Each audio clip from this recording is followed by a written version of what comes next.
وہ دو چیزیں کیا ہیں؟ تو اس میں سے ایک بات اللہ کے رسول علیہ الصلوۃ والسلام نے فرمائی حتی یترک الکذب فی المزاح، کہ جب تک مذاق کے اندر بھی جھوٹ بولنا نہیں چھوڑے گا تب تک وہ سچا اور پکا مومن نہیں ہو سکتا۔ ہم کیا سمجھتے ہیں کہ جھوٹ بولنا گناہ ہے، لیکن ہم جب نارملی حالت میں جھوٹ بولے تو وہ جھوٹ ہے، لیکن مذاق کی حالت میں جو جھوٹ بولے تو وہ جھوٹ نہیں ہے۔ میرے بھائی اور عزیز، ایسا نہیں ہے۔ اللہ کے رسول علیہ الصلوۃ والسلام اس حدیث کے ذریعے سے یہی سمجھاتے ہیں کہ جھوٹ جیسے بھی بولا جائے گا، جب بھی بولا جائے گا، چاہے مذاق کی حالت میں بولا جائے یا نارملی حالت میں بولا جائے، سیریسلی حالت میں بولا جائے، جھوٹ بہرحال جھوٹ ہے اور وہ گناہ کبیرہ ہے۔ اس سے تم اپنے آپ کو بچاؤ۔ جب تک تم جھوٹ بولنے سے اپنے آپ کو نہیں بچاؤ گے تب تک تم سچے اور پکے مومن نہیں ہو سکتے۔ جو حدیث پڑھی گئی ہے اس میں اللہ کے رسول علیہ الصلوۃ والسلام یہی سمجھانا چاہتے ہیں کہ اپنی زندگی کے اندر سچ بولنے کی عادت کو ڈالو اور اپنی زندگی کو سچ بولنے سے سنوارو اور آراستہ کرو۔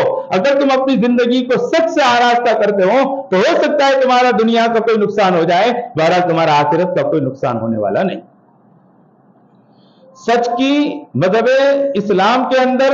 اور شریعت اسلامی کے اندر بڑی اہمیت ہے۔ اسی وجہ سے حدیث میں اللہ کے رسول علیہ الصلوۃ والسلام فرماتے ہیں الکذب رأس کل خطیئۃ، کہ جھوٹ یہ تمام کی تمام برائیوں کی اور تمام کے تمام گناہوں کی جڑ ہے۔ اس وجہ سے یہ جھوٹ جو ہمارے معاشرے کے اندر ناسور کی طرح پھیل چکا ہے، کینسر کی طرح ہر آدمی کی زندگی کے اندر یہ مرض داخل ہو چکا ہے، اس کو اپنی زندگی سے نکال باہر پھینکنے کی ضرورت ہے، اپنے آپ کو اس سے بچانے کی ضرورت ہے۔ احادیث کے اندر سچ بولنے کی بڑی فضائل بیان کی گئی ہے، حتیٰ کہ حدیث میں اللہ کے رسول علیہ الصلوۃ والسلام فرماتے ہیں التاجر الصدوق الامین مع النبیین والصدیقین والشہداء والصالحین، کہ وہ آدمی جو بزنس کر رہا ہے، تاجر ہے، تجارت کر رہا ہے، اگر وہ اپنی تجارت کے اندر سچ بولنے کا اہتمام کرتا ہے، سچ بول کر اپنی چیز کو بیچتا ہے، جھوٹ بول کر اپنی چیز کے بیچنے سے وہ اپنے آپ کو بچاتا ہے، تو اللہ کے رسول علیہ الصلوۃ والسلام فرماتے ہیں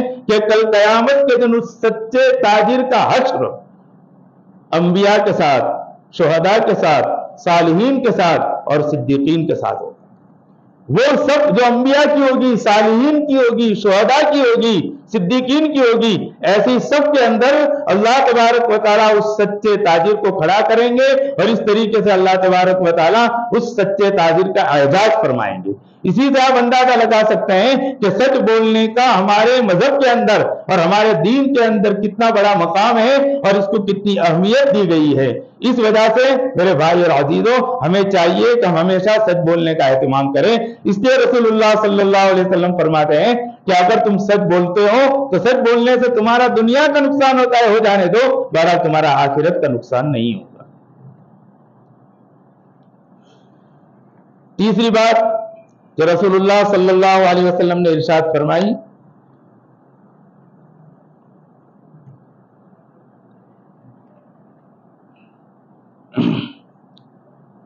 فرمایا وہ حسن خلق،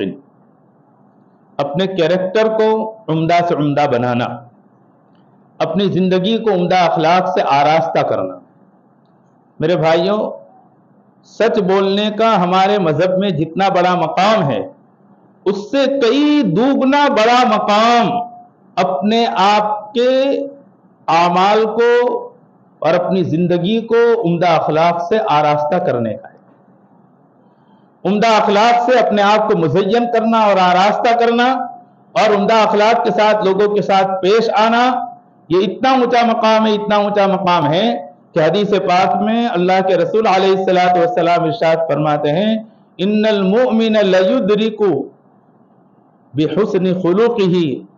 قائم اللیل وصائم النہار۔ اللہ کے رسول علیہ الصلوۃ والسلام ارشاد فرماتے ہیں کہ ایک مسلمان اور ایک مومن اپنے عمدہ اخلاق کے ذریعے سے روزانہ روزہ رکھنے والوں کے اور رات رات بھر عبادت کرنے والے کے درجے کو اور مقام کو پہنچ جاتا ہے۔ ایک آدمی ایسا ہے کہ جو روزانہ روزے رکھتا ہے اور رات رات بھر وہ عبادت میں مشغول رہتا ہے، تہجد کی نماز اس کی کبھی بھی فوت نہیں ہوتی ہے اور بہت اہتمام سے رات رات بھر وہ عبادت کرتا ہے اور روزے رکھتا ہے، لیکن اس کے اخلاق عمدہ نہیں ہیں، تو میرے بھائی اور عزیزو، یہ رات بھر کی عبادت روزانہ کے روزے کچھ کام آنے والے نہیں۔ لیکن ایک وہ آدمی جس کے اخلاق عمدہ ہے، جس کا کیریکٹر بہترین ہے، وہ اپنے بہترین کیریکٹر کی وجہ سے، عمدہ اخلاق کی وجہ سے، جو لوگ ہمیشہ عبادت کے اندر مشغول رہتے ہیں، روزانہ روزے رکھتے ہیں، بڑے بڑے عبادت گزاروں کے درجے کو وہ پہنچ جائے گا اور بڑے بڑے عبادت گزاروں کے مقام کو حاصل کر لے گا۔ میرے بھائی اور عزیزو، آج ہمارے اس معاشرے کے اندر ہمیں اپنے آپ کو عمدہ کیریکٹر اور عمدہ اخلاق کے ذریعے سے آراستہ کرنے کی بہت زیادہ ضرورت ہے۔ غور کیجئے صحابہ رضی اللہ تعالیٰ عنہ مجمعین کی زندگی کا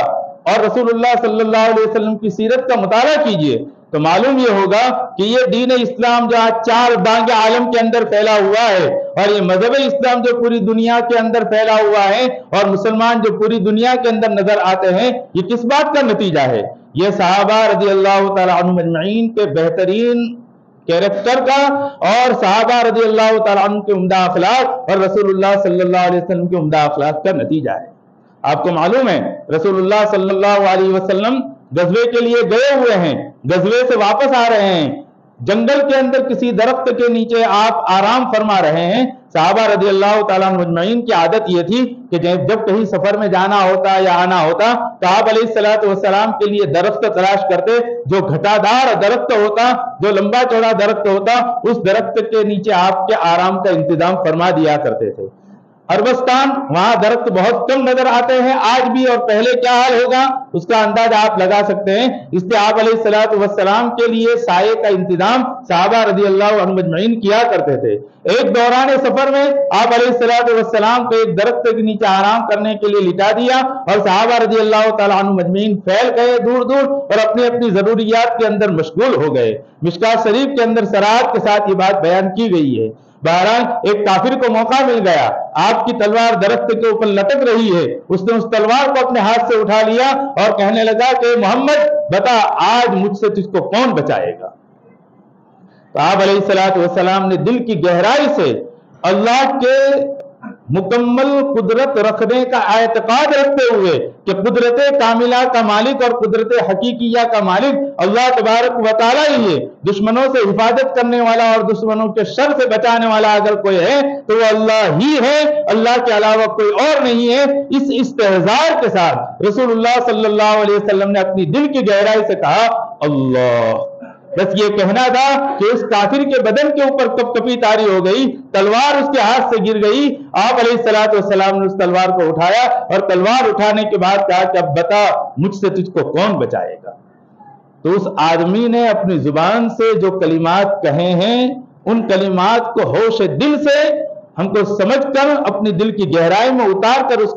کے اوپر عمل کرنے کی ضرورت ہے۔ آپ علیہ السلام کے سوال کے بعد اس کافر نے جواب دیا اور کہا کہ محمد صلی اللہ علیہ وسلم آپ کریم ہیں، آپ عمدہ اخلاق کے مالک ہیں، آپ ہمیشہ کمزور کی مدد کیا کرتے ہیں، آپ کبھی کسی نہتے کے اوپر کبھی حملہ نہیں کرتے ہیں، آپ کی اخلاق کریمانہ اور آپ کی عادت شریفہ سے مجھے امید یہی ہے کہ ابھی میں نہتا ہوں، مجھ نہتے کے اوپر آپ حملہ نہیں کریں گے اور میری جان کے لینے کے اوپر آپ آمادہ نہیں ہوں گے۔ اس بات کو اس نے رسول اللہ صلی اللہ علیہ وسلم کے سامنے پیش کیا۔ آپ علیہ السلام نے اس کو چھوڑ دیا اور معاف کر دیا۔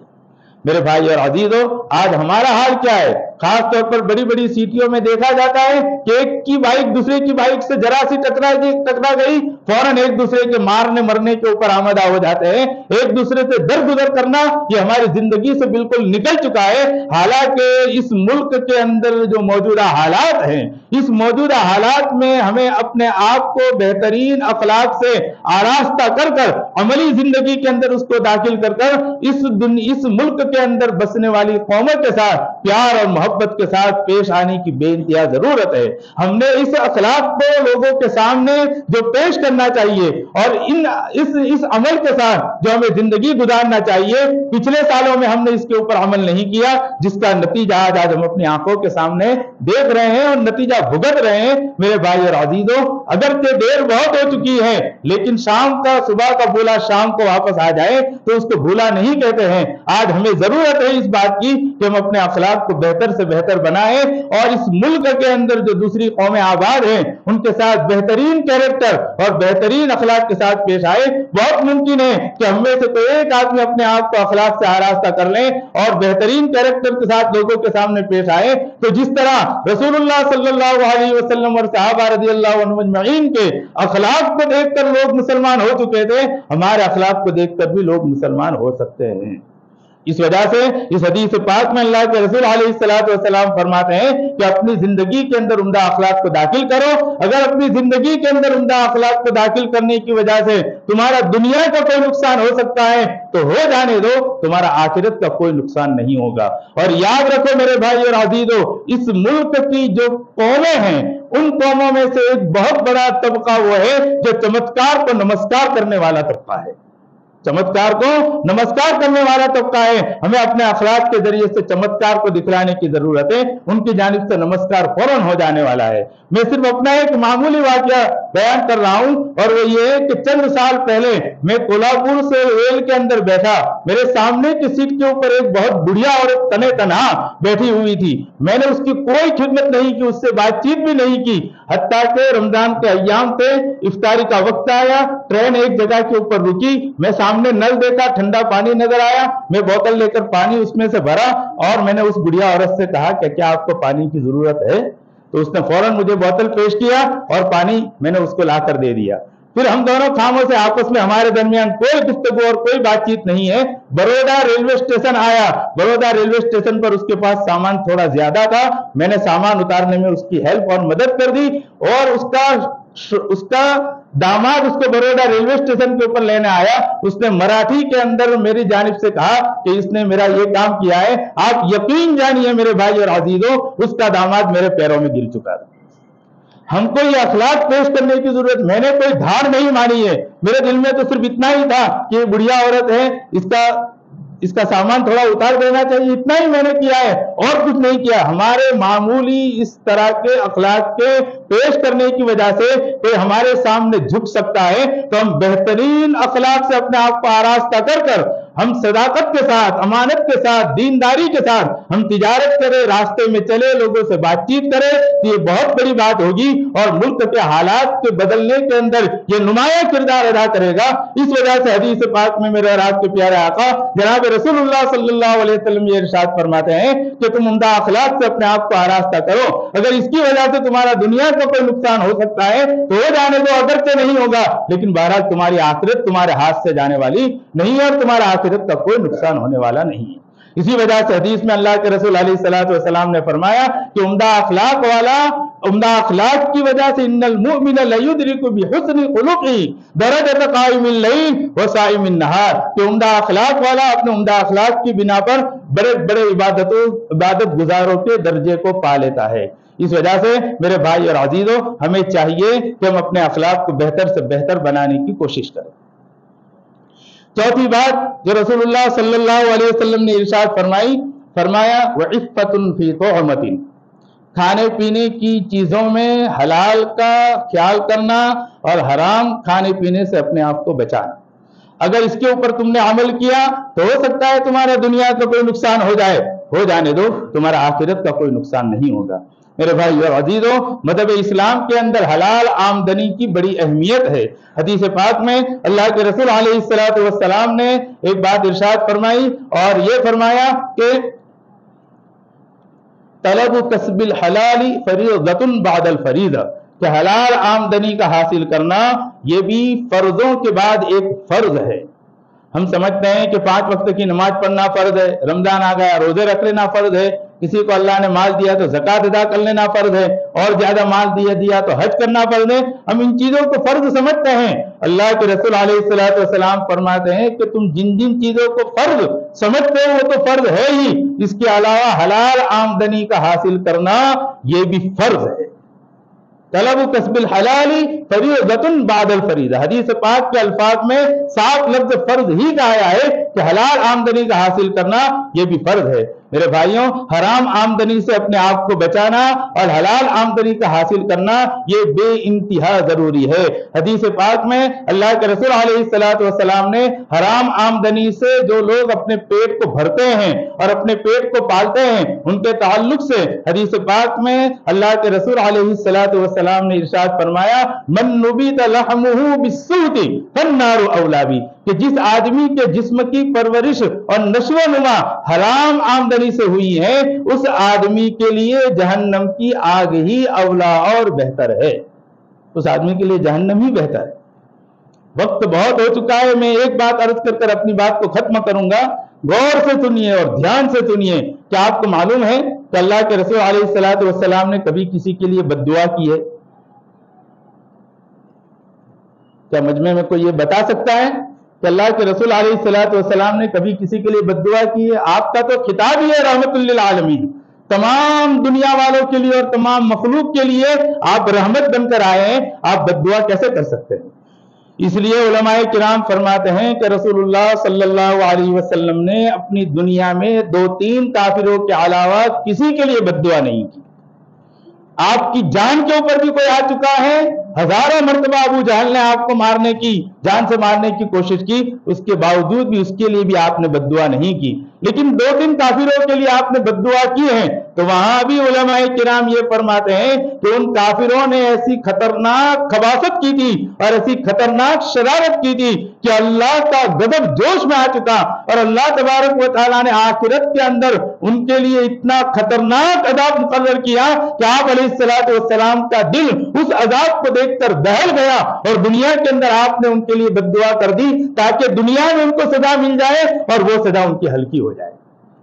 غور کیجئے اس بات کو، کیا آپ علیہ الصلوۃ والسلام نے بد دعا کی ہے تو کیوں کی ہے؟ آخرت کا عذاب اتنا خطرناک اتنا خطرناک اتنا خطرناک تھا کہ آپ کانپ گئے، آپ گھبرا گئے کہ ایک انسان اس آخرت کے عذاب کو کیسے برداشت کر سکے گا، اس لیے آپ نے دنیا میں ان کے لیے بد دعا کر دی تاکہ دنیا میں ان کو کچھ سزا مل جائے اور وہ آخرت کا عذاب ان کے لیے ہلکا ہو جائے۔ یہ آپ کی رحمت کا تقاضا تھا، اس وجہ سے آپ نے 2-3 کافروں کے لیے بد دعا کی۔ لیکن وہ آدمی جو دنیا میں حرام آمدنی سے اپنے پیٹ کو بھرتا ہے اور حرام آمدنی حاصل کرتا ہے، اس کے لیے اللہ کے رسول علیہ الصلوۃ والسلام نے جو حدیث میں نے پڑھی ہے اس حدیث میں دبے الفاظ میں بد دعا کی اور کہا، من نبت لحمہ بالسوء فالنار اولی بہ، کہ جس آدمی کے جسم کی نشو و نما حرام آمدنی سے ہوئی ہے اس کے لیے جہنم کی آگ ہی بہتر ہے۔ یہ بد دعا نہیں ہے، ایک مسلمان کے لیے یہ بد دعا ہے۔ یاد کیجئے، یاد رکھیے، حلال آمدنی کا حاصل کرنے کا مکلف اور حرام سے بچانے کا مکلف ایک مسلمان ہے، غیر مسلم نہیں ہے۔ تو جو مسلمان حرام آمدنی حاصل کرتا ہے اور حرام آمدنی سے اپنے بیوی بچوں کا اور اپنا پیٹ بھرتا ہے تو اس شخص کے لیے اللہ کے رسول علیہ الصلوۃ والسلام نے دبے الفاظ میں اور چھپے ہوئے الفاظ میں اس حدیث پاک میں بد دعا کی ہے۔ بلکہ ایک حدیث میں چلے جاؤ تو صراحتاً بد دعا کی ہے، فرمایا، لعن اللہ علی آکلہ و موکلہ و کاتبہ و شاہدہ، کہ جو آدمی حرام کھاتا ہے، حرام کھلاتا ہے، حرام کے کام میں کوئی آدمی مددگار بنتا ہے، حرام کے کام میں کوئی آدمی لکھائی پڑھائی کرتا ہے، یعنی آمدنی حرام لکھنے والا، لکھنے کا کام جو کرتا ہے، جو گواہ بنتا ہے، ایسے 4 قسم کے لوگوں کے لیے جو حرام آمدنی میں ملوث ہے، ایسے لوگوں کے لیے صراحت کے ساتھ اس حدیث میں اللہ کے رسول علیہ الصلوۃ والسلام نے بد دعا کی ہے۔ اس وجہ سے ان باتوں کو اپنے دل و دماغ میں اچھی طرح بٹھا کر حلال آمدنی کی اہمیت کو سمجھنے کی ضرورت ہے اور ہمیں اپنے آپ کو بچانے کی بے انتہا ضرورت ہے۔ میرے بھائی اور عزیزو، ایک مسلمان کی زندگی کے اندر حرام آمدنی کا کوئی مقام نہیں ہونا چاہیے۔ جس آدمی نے حرام آمدنی حاصل کی ہے اسے چاہیے کہ وہ سچی اور پکی توبہ کرے اور اللہ تبارک و تعالیٰ سے معافی مانگے۔ یاد رکھیے، جو مبارک ایام آنے والے ہیں، شب قدر بھی آنے والی ہے، رمضان کے ایام بھی آنے والے ہیں، شب برات بھی آنے والی ہے، احادیث کے اندر صراحت کے ساتھ یہ بات آتی ہے کہ بڑے بڑے گناہوں کے، بڑے بڑے گنہگاروں کی اللہ تعالیٰ مغفرت فرما دیتے ہیں، لیکن جس آدمی کی آمدنی حرام ہو کہ جس آدمی کی آمدنی حرام ہو، ایسے لوگوں کی مغفرت کا اعلان اللہ کی طرف سے نہیں ہوتا ہے، اللہ ایسے لوگوں کو معاف نہیں کرتا ہے۔ دعا کی جائے، بہت وقت ہو چکا ہے، جو کچھ کہا اور سنا گیا اللہ تبارک و تعالیٰ اس پر ہمیں عمل کرنے کی توفیق عطا فرمائے۔ وآخر دعوانا الحمدللہ رب العالمین۔